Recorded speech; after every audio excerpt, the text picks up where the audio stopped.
akan berbincang tentang NU dan posisi kunci kiai.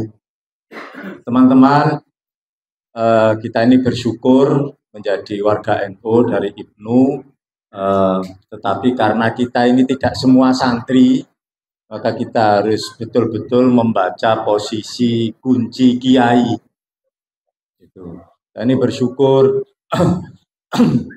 bahwa NU digunakan sebagai alat, dipakai segala macam, itu tidak sekali dua kali.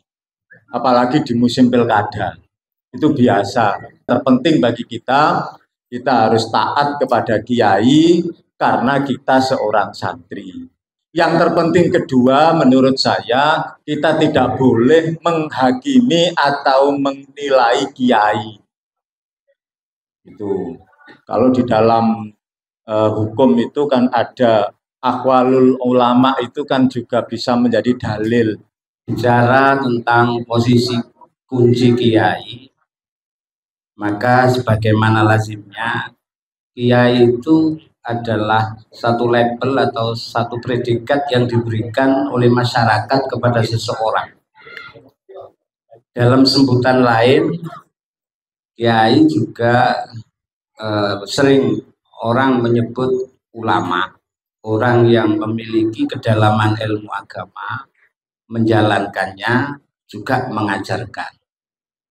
Tapi dalam konteks Jawa, secara lebih luas, kiai juga dilabelkan kepada orang-orang yang punya keahlian khusus di tengah-tengah masyarakat, yang keahlian ini sangat dibutuhkan oleh masyarakat, baik keahlian dalam hal spiritual, ketabiban, ataupun yang lain. Nah, dalam konteks posisi kunci kiai secara lebih luas, yang pertama itu dilakukan adalah dalam rangka penyebaran dakwah Islam atau penyebaran ilmu agama. Kemudian yang kedua adalah kiai sebagai advokasi, memberikan pembelaan kepada umat yang lemah dalam menghadapi semua persoalan hidupnya, baik persoalan di dalam rumah tangganya, persoalan di dalam sosial masyarakatnya, persoalan di dalam berbangsa dan bernegaranya, persoalan ekonominya. Kemudian yang ketiga adalah posisi sebagai mitra. Nah, ini nanti yang sangat penting. Jadi sebagai mitra pemerintah untuk satu legitimasi, satu arah pembangunan daerah untuk mewujudkan kemaslahatan umat. Kemudian ada posisi lagi, kiai itu sebagai penuntun. Nah, karena kiai ini jumlahnya banyak, maka untuk menyatukan visi, menyatukan pandangan, menyatukan karep, tahun 1926 dibentuklah suatu wadah yang diberikan nama Nahdlatul Ulama. Dalam rangka menempatkan posisi kiai sebagai kunci, ini hari-hari ini yang sangat penting adalah sebagai mitra strategis pemerintah untuk legitimasi satu arah kebijakan pembangunan daerah. Ini bisa ditempuh ketika kiai betul-betul solid.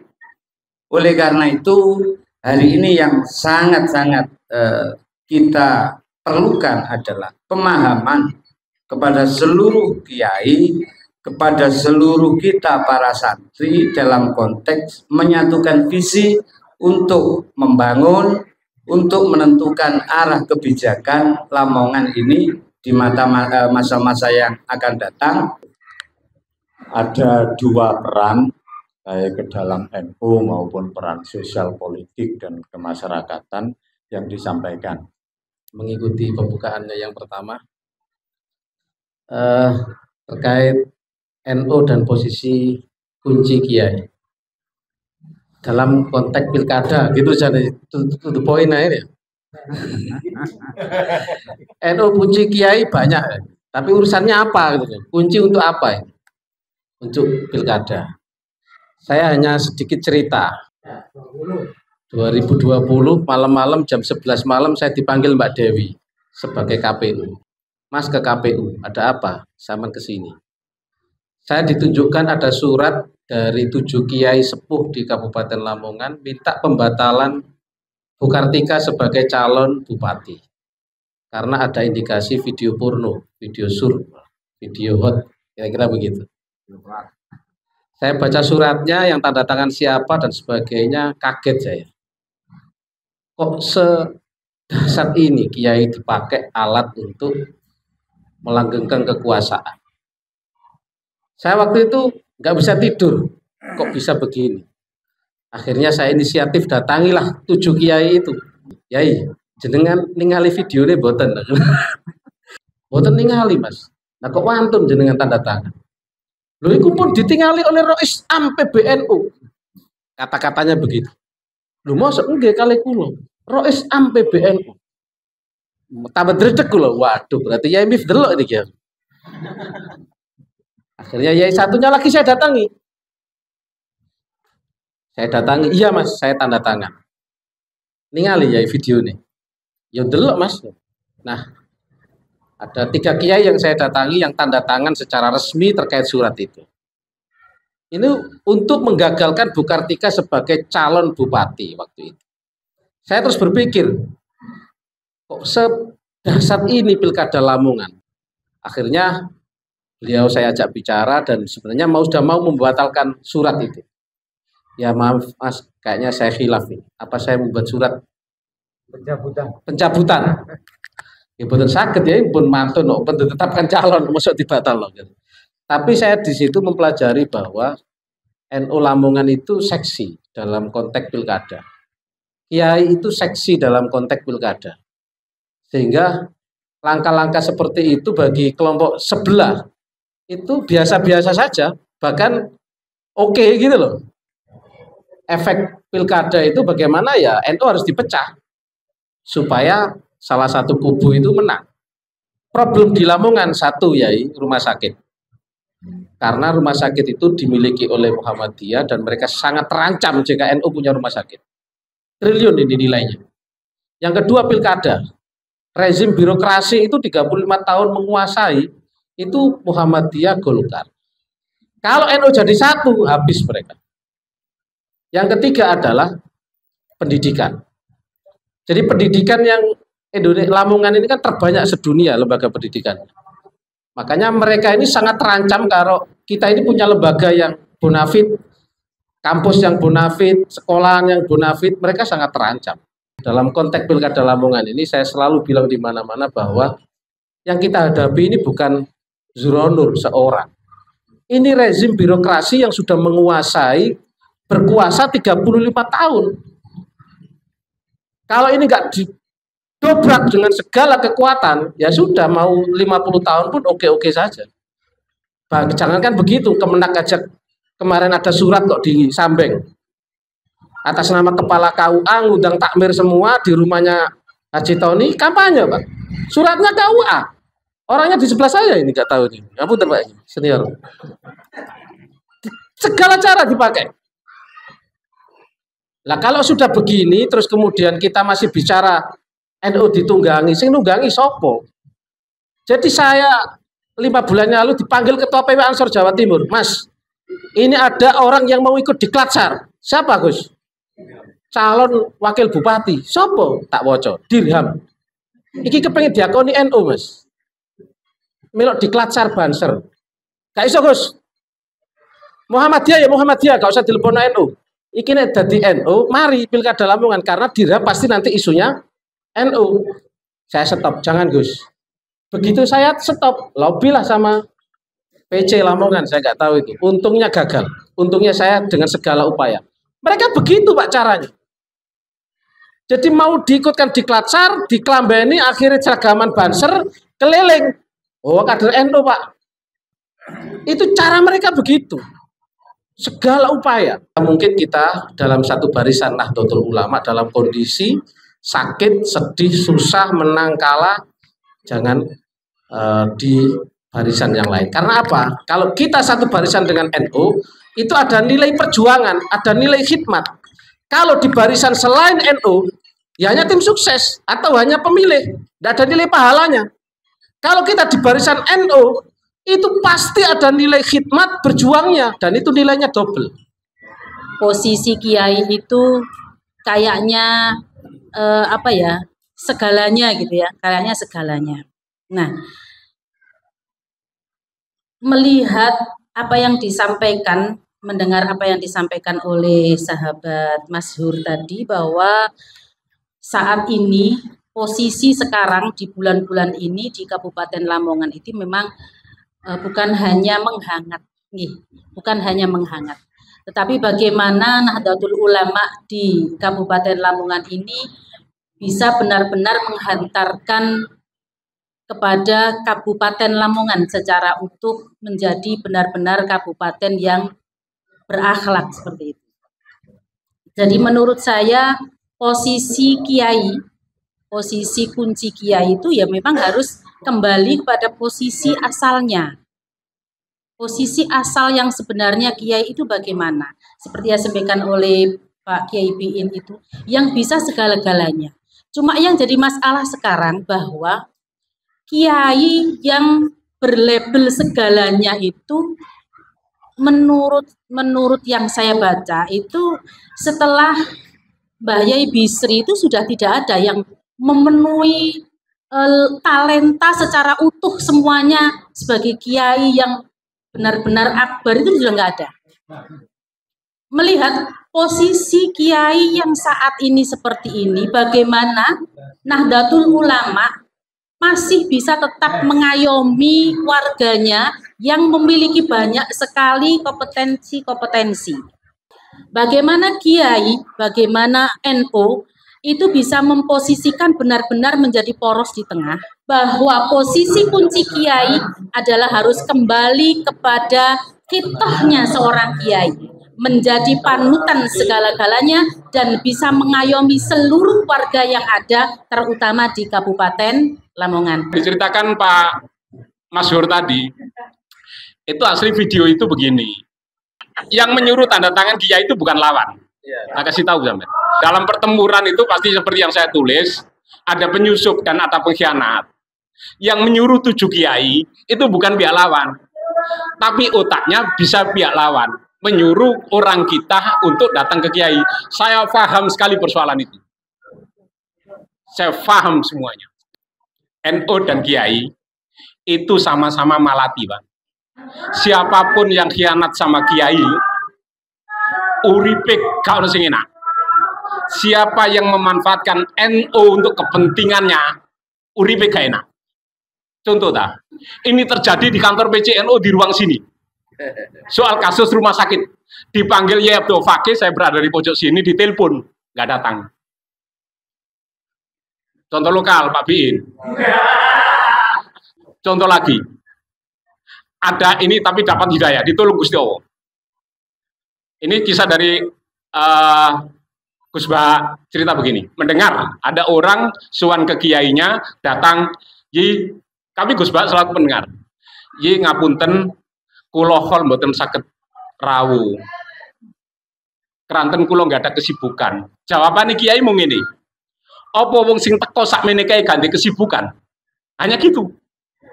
Akhir dalam kondisi apapun, Gus Bah tidak berani sama kiai. Ini bukan Gus Bah yang ngalami, tapi mendengar cerita di situ. Jadi opo wong sing teko sakmene kaya atusan ewu koyo ngene iki ganti kesibukan. NU itu malati, kiai itu malati. Walaupun kiai itu tidak pernah mendoakan yang jelek, tapi dawuhe kiai mandi.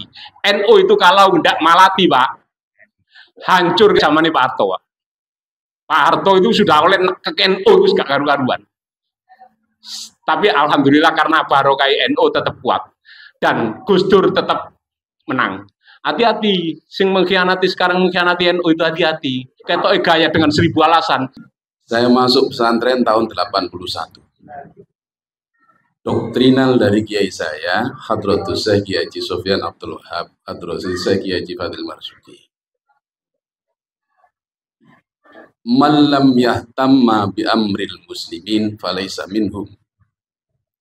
Waktu itu mendekati pemilu tahun 82. Santri Matolil Anwar harus P3 semua waktu itu. Kemudian diturunkan lagi, malam yahtamma bi amri nahdlatul ulama falaysa minhum. Siapa yang tidak memperhatikan perkaranya orang Nahdlatul Ulama, maka dia bukan orang NU, bukan Nahdlatul Ulama. Kalau sudah saya memilih Nahdlatul Ulama, penuh ya sudah. Resiko apapun hidup adalah pilihan. Mati urip, ayo nurut kiai, ayo nurut mengurusi perkaranya orang NU. Ini terakhir pembicaraan kita. Apa yang disampaikan oleh kiai ini berdasarkan musyawarah kerja Nahdlatul Ulama yang ingin menjadikan pimpinan kita itu adalah dari NU, dari Nahdlatul Ulama. Kita orang NU, tadi sebagaimana yang dikatakan oleh Kiai Bikin bahwa banyak kiainya ketimbang santrinya atau pondoknya tadi. Pertanyaan saya, kiai yang bagaimana? Karena ada kiai yang sesuai disampaikan oleh Pak Biin tadi bahwa mengayomi, termasuk tauladan, ilmunya faqihu fiddin jelas. Yang banyak itu ikiai Pak Biin. Yang banyak itu ikiai. Dan yang berikutnya, karena sebagaimana yang dikatakan oleh Bu Emi tadi, bahwa ketika kiai itu tidak memahami arti yang disampaikan atau pesan yang disampaikan oleh Kiai Hasyim Asy'ari, karena rata-rata kiai itu tidak semuanya paham tentang ke-NU-an. Kalau masalah fikih, akidah memang mengetahui, tapi untuk berorganisasi secara baik dan sesuai dengan ajaran Kiai Hasyim Asy'ari itu tidak semuanya mampu. Ini yang perlu kita dandani mestinya sebagai orang NU di Lamongan. Saya tidak sebagai santri, saya tidak punya kapasitas untuk menilai kiai. Kiai A ke sana, kiai B ke sana. Saya saya harus ada barrier untuk tidak merasani dan menilai para kiai karena kita tahu politik kiai dengan kiai politik itu berbeda. Yang kedua, sebagai santri sebenarnya simpel bagi saya karena doktrin di keluarga, di pondok itu sudah jelas. Kalau kiai A ya kita A, kalau kiai B ya kita B. Lah representasi kiai di NU itu kan Rois Surya, Rois Am. Kalau sudah melakukan perintah Rois Surya, apapun sebagai kader NU tentu melaksanakan perintah itu. Kalau tidak ingin kualat, seperti yang dikatakan oleh Abah Haji Bahi tadi. Jadi clear, seandainya kemudian ada beberapa yang saya anggap itu sekian persen atau oknum yang kemudian di luar barisan kita, bahkan yang menjabat sebagai pimpinan tertinggi di Banom NU misalkan, kemudian muncul pertanyaan, apa ada yang salah dengan pengkaderan kita? Mantan-mantan ketua, kita tidak disebut, kan dia tidak perlu, semuanya sudah tahu. Mantan-mantan ketua Banom di NU yang justru dia adalah instruktur dari pengkaderan itu. Tapi kemudian ketika NU membutuhkan kiai NU sudah berfakta kemudian berada di barisan lain, sebenarnya bukan pengkaderannya yang keliru karena memang orangnya saja yang memang itu aslinya seperti itu. Jadi kalau sahabat Mansur mengatakan apakah pengkaderan ini yang keliru? Tidak, pengkaderan tidak keliru. Ya, memang aslinya orangnya ya begitu itu. Berarti kita salah cari pemimpin atau cari kader, cari pemimpin di Banom-Banom itu. NU posisi kunci kiai. Nah, itu suatu hal sebagai santri, sebagai motivasi bahwasanya ini welcome atau teruslah maju untuk mendukung kader-kader NU yang menjadi pemimpin. Itu ikhtilaful ulama rahmatul ilal ummah. Itulah yang saya ambil dari kiai saya mengayomi santri-santri beliau. Yang saya pahami kiai sebagai peran kunci itu cuma barokah. Jadi saya sering berulang kali bilang, lek ono wong NU ngomong NU gak barokahi, iki badene loro, memang wonge gak pernah bersyukur, uripe, atau memang kulino gunano NU sebagai kepentingannya. Sehingga kalimat barokah itu tidak ada. Tapi orang yang punya jiwa bersyukur, saya kira, saya yakin masih ada di opo ae, gak jadi kiai, gak jadi guru, gak jadi apa saja, itu akan merasakan barokahnya NU. Langsung saja dalam forum yang insya Allah penuh rahmat ini, kami ingin mengajak kembali kepada semua yang hadir untuk mengingat saat NU didirikan oleh Hadratus Syekh Mbah Hasyim Asy'ari. Sebagaimana sebelum Mbah Hasyim Asy'ari mendirikan Nahdlatul Ulama itu kan sebelumnya menerima tongkat dan tasbih dari Hadratus Syekh Syekhona Khalil Bangkalan. Dari simbol yang diberikan oleh Al-Maghfurlah Kiai Haji Khalil kepada Hadratus Syekh Hasyim Asy'ari, mengapa kok tongkat dan mengapa kok tasbih? Ini menunjukkan di situ ada satu isyarat bahwa warga Nahdlatul Ulama itu seharusnya satu komando, harus satu komando. Oleh karena itu simbolnya tongkat. Di samping kita harus baris secara rapi, sawu suhufakum sebagaimana kita sholat berjamaah. Ini yang perlu diperhatikan adalah gerakan batiniah. Jadi usaha secara lahiriah ini juga kita lakukan dengan kebersamaan, dengan persatuan, karena al-jama'atu rahmatun. Oleh karena itu ini perlu kita introspeksi, muhasabah. Mengapa sih Allah itu kok belum menurunkan rahmat untuk Kabupaten Lamongan yang dikenal mayoritas warga Nadiyin gawe bupati ora iso? Saya pikir memang di Pilkada Lamongan ini yang hari ini sedang berlangsung masa kampanye, maka sebenarnya penggunaan atribusi yang berkaitan dengan Nahdlatul Ulama itu secara vulgar digunakan. Pada saat kita semua di kader, itu sudah sedemikian rupa ditumbuhkan rasa zirah kita kepada organisasi oleh siapapun. Tapi memang pada hari ini kita semua juga menyaksikan mereka-mereka yang menumbuhkan zirah semacam itu kepada organisasi ternyata juga keluar dari barisan kita di organisasi.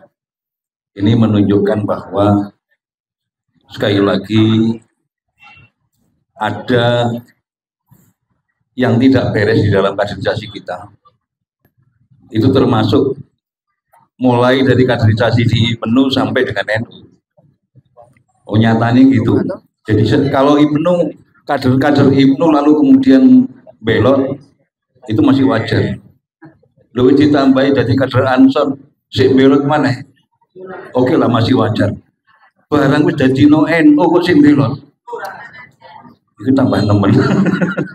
Jadi oleh karena itu menurut saya yang tidak beres di sini adalah bahwa selama ini beda antara mulut dengan hati.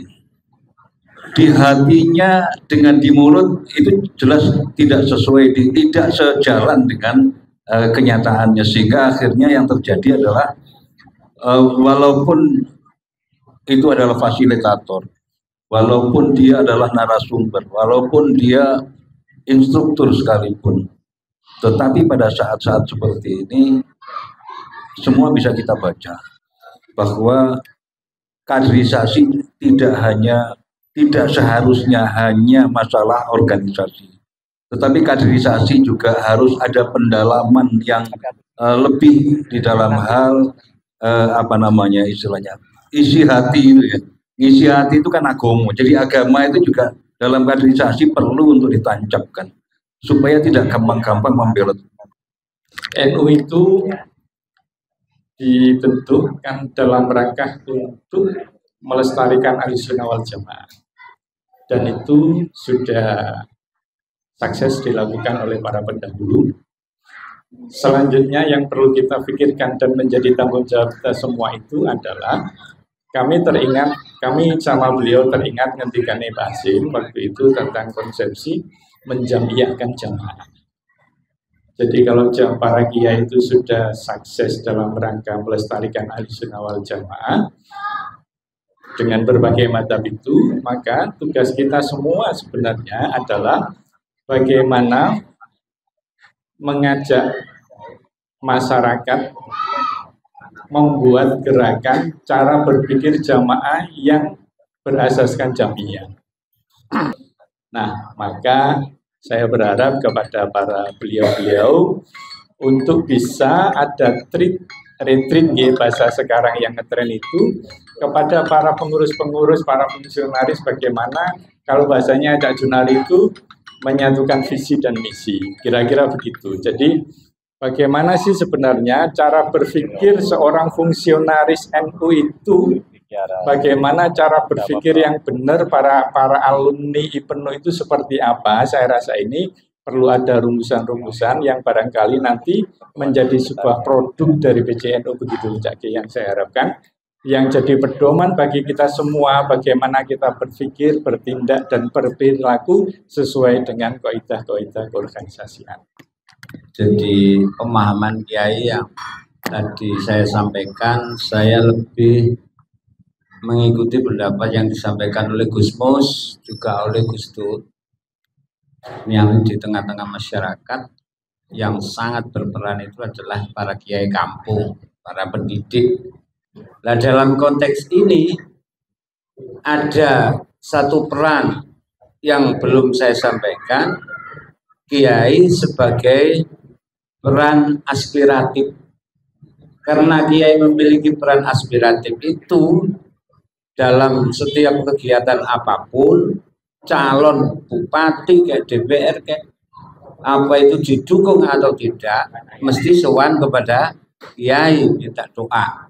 Dalam arti mencari simpati dari para konstituennya yang ada di kampung tersebut. Maka sangat tepat ketika kader-kader NU membuat satu gerakan sebagai motor penyampaian itu gedok tular nanti akan bisa didengar oleh seluruh kader-kader juga kiai-kiai yang ada di kampung. Sebagai closing, saya berharap apa yang kita bincangkan pada sore hari ini akan menjadi sebuah pedoman kita di dalam menjalankan organisasi dan juga kita dalam menjalankan kehidupan sehari-hari. Yang perlu di-stressing bahwa banyak kader-kader NU yang kemudian agak melenceng keluar dari NU, mudah-mudahan mudah-mudahan tobat. Tapi kalau menurut saya begini, mudah-mudahan tobat. Tetapi kita tidak boleh menjustis bahwa mereka itu adalah pembangkang Nahdlatul Ulama.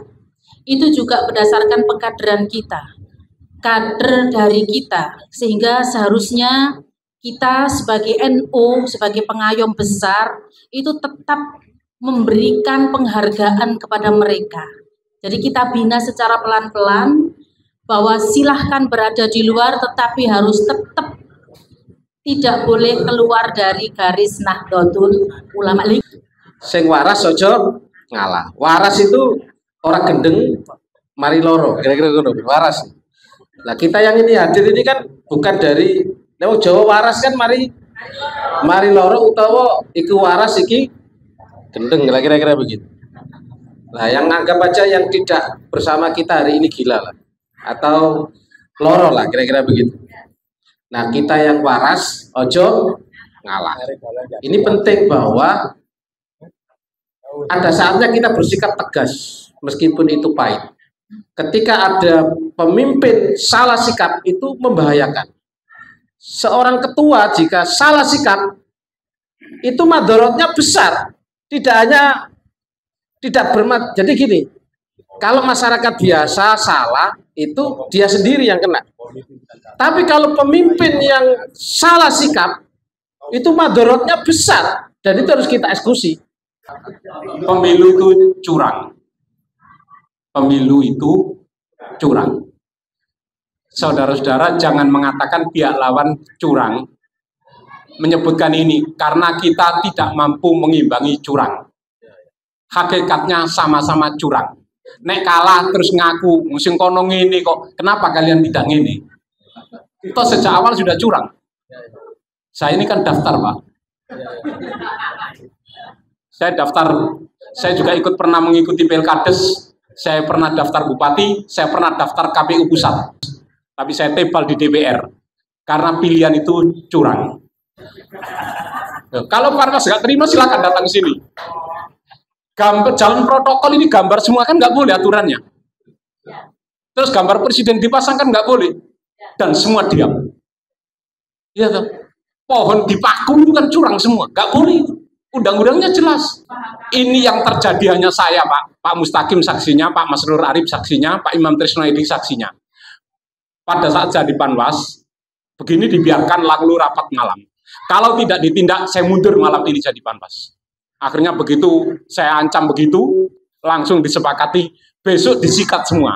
Panwas pakai rompi semua, keliling sampai desa-desa dihabisi semua. Gak, alasannya apa? Biar semarak, nggak bisa, semarak kok curang. Hati-hati, arek nom-nom.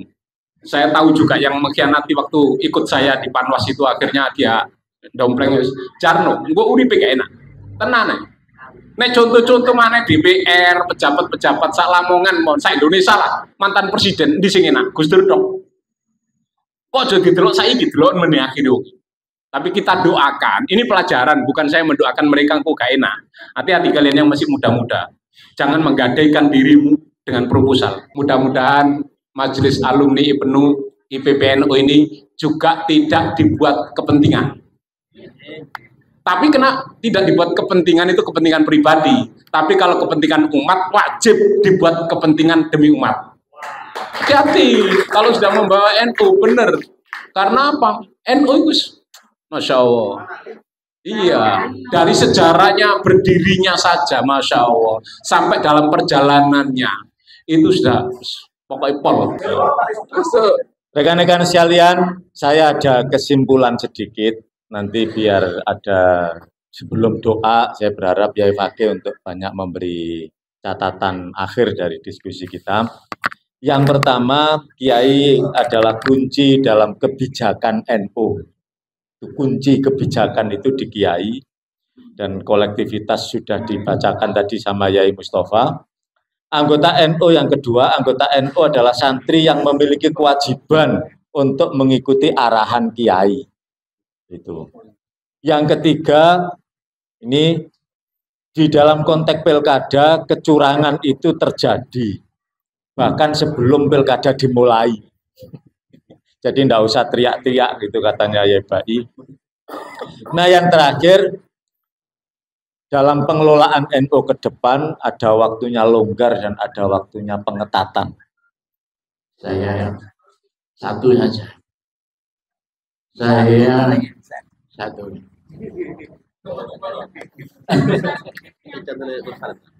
Saya menangkap ada kerisauan di forum ini. Rupanya yang dirisaukan tadi seputar kader-kader kita yang tidak sebarisan dengan kita. Itu semua pembicara sepertinya merisaukan itu. Saya terpengaruh jadi risau juga. Begini, jargon yang semula kita canangkan bahwa pilkada Lamongan tahun ini adalah pilkada pertarungan antara NU dan Muhammadiyah. Itu awalnya. Akhirnya dalam perjalanannya sampai hari ini, saya justru meragukan jargon itu. Sebetulnya yang terjadi yang saya amati adalah justru pertarungan antara NU dengan NU.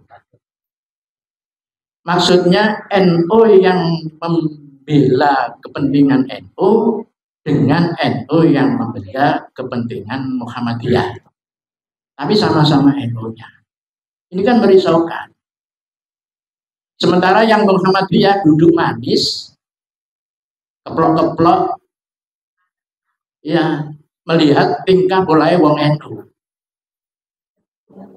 Kok bisa begitu? Ya mbuh, ya apa kok iso ngono iku. Padahal begini ya, rekan-rekan sekalian. Wong Muhammadiyah iku nek pimpinane wis muni, ayo pilkada iki milih iki. Wis gak ada ribet. Wis milih kabeh. LDII yang tangga saya itu ya begitu. Milih iki. Ya wis gak ono. Wis gak mikir lengo, gak mikir beras, mie, meneh oleh amplop piro itu gak ono. Tapi kalau di NU kok kenapa ya? Sopo sing ulang? Energi itu yang warna kerisauan kita, dan itu ingin kita hentikan. Jangan begitulah.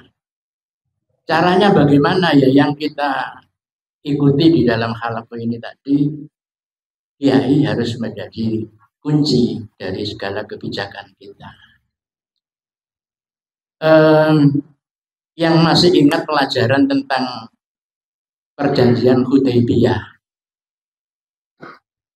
sebuah konsep perjanjian yang secara tekstual sangat merugikan kaum muslimin. Kenapa Rasulullah merekomendasikan, merestui? Sampai-sampai ketika Sayyidina Umar akan berontak, itu Kanjeng Nabi kan sampai mengatakan, Mar, sing dadi nabi ku aku apa awakmu? Kan begitu. Yang Rasulullah itu saya apa kamu? Artinya apa? Bukan karena Rasulullah itu kepingin ditaati oleh sahabat, tidak. Tapi karena Rasulullah khawatir kalau sahabat-sahabat ini tidak taat kepada beliau akan celaka, begitu. Kualat dengan Kanjeng Nabi. Ini kita jangan sampai menunggu Yai Salim bilang sing rois iku aku apa awakmu. Jangan sampai itu. Cukup pakile sama. Pakile ya Yai Bi. Itulah sekalian. Jadi begini, kalau kita mau mengamati sejarah yang berkembang, tidak pernah ada fitnah, tidak ada pernah bencana yang terjadi di NU ini kecuali karena tidak mentaati kiainya. Amin tidak ini. Semua fitnah dan kekacauan yang terjadi di NU itu dimulai dari ketidaktaatan warga kepada kiainya. Termasuk di Lamongan. Mustafa masih ingat itu sejarahnya. Kalau contoh, tanya Pak Mustafa aja. Jadi itulah yang kemudian kenapa hari ini halaqah kita menampilkan tema Kiai sebagai kunci, memegang posisi kunci dia. Oleh karena itu marilah soal kiai, definisi dan sebagainya tadi sudah kita ikuti bersama. Saya kira itu Bapak sekalian, rekan-rekan sekalian. Kenapa tema yang lalu kita tunda? Itu sebetulnya ya halaqah ini menjawab tema yang lalu. Bagaimana merawat idealisme yang harusnya kita rawat, idealisme ke-NU-an kita ini kan harus kita rawat terus dalam segala situasi dan kondisi. Padahal situasi dan kondisi sekarang adalah kita orang beramai-ramai menampilkan materialisme, hidup-hedonisme, pragmatisme. Di tengah-tengah situasi yang seperti ini, bagaimana cara merawat idealisme ke-NU-an kita supaya kita tetap dalam khitab atau barisan Nahdlatul Ulama. Tapi karena dianggap gawat apa namanya temanya ya. Ya kita kan ya rois yang fatwa ya kita sami'na wa ata'na seperti Kiai Fauzi tadi yang menyampaikan itu ya kita robalah, kita ganti temanya, kita ganti narasumbernya, walaupun isinya sebetulnya bisa saja dibawa ke tema yang lain. Itulah rekan sekalian ya, yang bisa kita simpulkan. Mari kita akhiri pertemuan ini dengan berdoa bersama. Al-Fatihah.